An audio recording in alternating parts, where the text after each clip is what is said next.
वर्ष आज़ादी के बाद भी परिस्थितियाँ ये है कि लगातार देश का शासन स्तर पर जो लोग चुनते हैं और विकास की धारा की जो गति है उसको बढ़ाने की लगातार बात होती है, लेकिन विकास किस जगह पर डूब गया है वो तस्वीर में आज सबसे पहले मैं खुलासा दिखाने का प्रयास करता हूँ। यही वो विकास है जहाँ पर विकास आकर के डूब जाता है।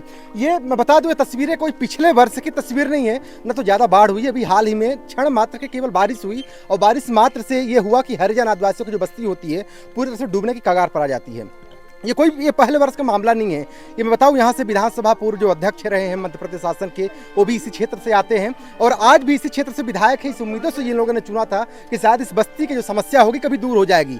यहाँ से अगर बात करूँ ये पानी की, तो पानी क्षण मात्र के बारिश की जो जगह है, तस्वीर से पहले मैं दिखाना चाहूँगी। जो ड्रोन शॉट लिए गए हैं, आप स्क्रीन पर तस्वीरें देख पा रहे होंगे किस तरीके से पूरे जो क्षेत्र का जो दृश्य है, यानी पूरे बस्ती का जो दृश्य है, किस तरीके से सड़कें बनी हैं और सड़कें भी अधूरी है, मुख्य मार्ग से जोड़ा नहीं गया है। इसी पानी के माध्यम से उनको जाना पड़ता है। अगर हो सके तो यहाँ पर एक नाव दे दी जाती है अगर, तो हो सकता है कि इन लोग को जाने और आने में एक सुविधाजनक हो जाती है। तस्वीरें देख रहे होंगे, ये पूरे जो गांव के लोग हैं, ये गांव के सहज लोग इस उम्मीदों से हैं कि शायद कोई देश का ऐसा कोई समाज सेवी होगा, ऐसा कोई लोग होगा, ऐसा कोई न कोई तो हिस्सा होगा जो कहीं किसी इनकी समस्याओं को दूर करेगा। ये तस्वीरें कहीं और की नहीं, मध्य प्रदेश की उसी जगह से है जो नवीन जिला यानी 53 या 54वां जिला आता है। और इसके बाद विकास के लिए एक अच्छे से कलेक्टर को बैठा दिया जाता है, लेकिन कलेक्टर उस दफ्तर पर बैठे हैं जहां से बाहर का जो दृश्य है, कैमरा भी नहीं लगा है जो गांव की तस्वीरों को देखा जा सकता है। ये तस्वीरें देखेंगे, यहाँ पर कई लोग यहाँ पर खड़े हैं।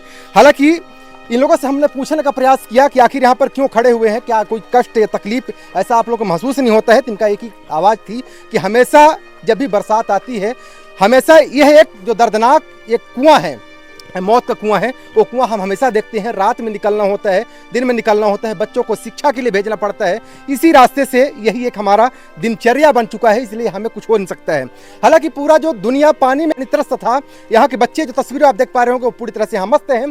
बच्चे एक छोटी सी जो समस्या है, छोटा जो दृश्य है, उसी में खुशियाँ ढूंढ रहे हैं, लेकिन इनकी भला सुनेगा कौन। हालांकि देखेंगे यहाँ पर सरपंच साहब भी हैं। सरपंच साहब जी, लोगों की जो उम्मीदें थी आपसे थी जी, यहाँ लगातार पानी भरा, 76 वर्ष देश को आजाद हो गए, अब आखिर जो उम्मीद होती है आपसे होती है, आखिर यहाँ की समस्या क्यों दूर नहीं हो पा रही है? दूर इसलिए नहीं हो पा रही कि ये पट्टे की जमीन है।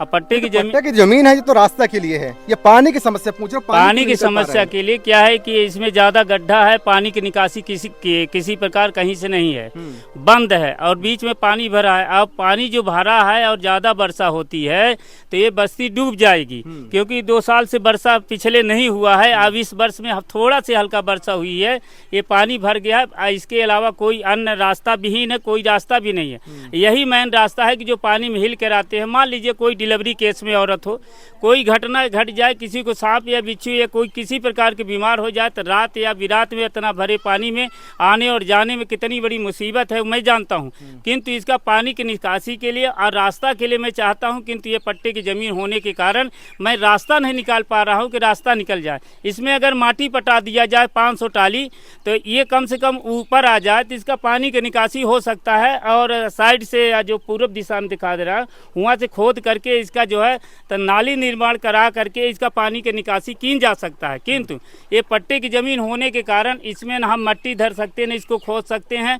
इसके कारण से यहाँ पानी भरा हुआ है और पानी भरे होने के कारण इस पानी पर हम आते हैं जाते हैं। कोई मर जाए, लड़का डूब के मर जाए, कोई घटना घट जाए, रात बिरात अगर कोई बीमार हो जाए तो हम पानी में खूंटी भर पानी में कैसे यहाँ तक आएंगे, क्या हो जाएगा, आदमी अकाल मौत हो जाएगी। देश में हरिजन और आदिवासियों के लिए जहाँ सरकार को कहीं न कहीं से कई अधिकार देने की वादा करती है, हम मूल यानी जो अधिकार हैं, यानी सड़कों के लिए सड़कों की व्यवस्था करने की बात होती है, लेकिन अगर यहाँ देखा जाए तो कई वर्षों से, लगभग कितने वर्षों से पानी भरता होगा सर? ये सर करीब 25-30 साल से इस तरह से व्यवस्था। सोचिए 30 वर्षों से ये स्थितियां परिस्थितियां हैं, लेकिन 30 वर्षों में कानून संविधान धरातल स्थितियों पर कहीं देखने को मिला नहीं। बाकी देखेंगे, पूरी तस्वीरें देखेंगे, हालांकि एक जन से बात करने में काफी समय, लेकिन यहाँ पर देखेंगे ये जो हकीकत है मध्य प्रदेश और पूरे देश के विकास के साथ में ये नवीन मऊ गंजेले का जो विकास है वो विकास दिखाने का प्रयास कर रहा हूँ। 1974 में ये प्लाट बस्ती बनाई गई थी। 1974 से लेकर के आज तक न मुझे हैंड पंप दिया गया, न मुझे कोई रास्ता मुख्य धारा से जो मुख्य प्रधानमंत्री रोड से जोड़ा गया। आज 1974 से लेकर आज 2024 लगा है, आज तक मुझे शासन स्वतंत्रता के बाद शासन की कोई भी योजना का लाभ इस बस्ती में हरिजन आदिवासियों को नहीं मिला। मैं प्रयास कर रहा हूँ, किंतु क्या करूं, मजबूर हूं कि जो पट्टे की ज़मीन फंस रही है, इसलिए हम आम रास्ता निकालने में असमर्थ हूं। जी सर। तो चलिए देखिए, ये सरपंच है और सरपंच का जो पीड़ा है वो लगातार आप देखने को सुनने को मिल सकता है। बाकी देखेंगे इधर ये पूरी तस्वीरें आप हालांकि स्क्रीनों पर भी देख सकते हैं किस तरीके से बस्तियां हैं। बाकी यहाँ पर काफ़ी महिलाएं भी हैं, महिलाओं के साथ पूरा ग्रामीण है। जहाँ जरा सोचिए 500 लोगों की जो बस्ती है, लगभग 200 घर है।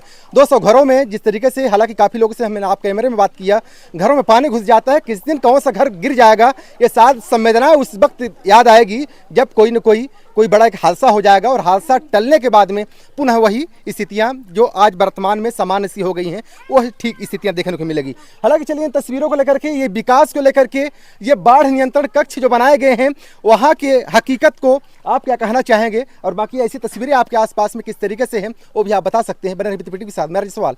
जय हिंद।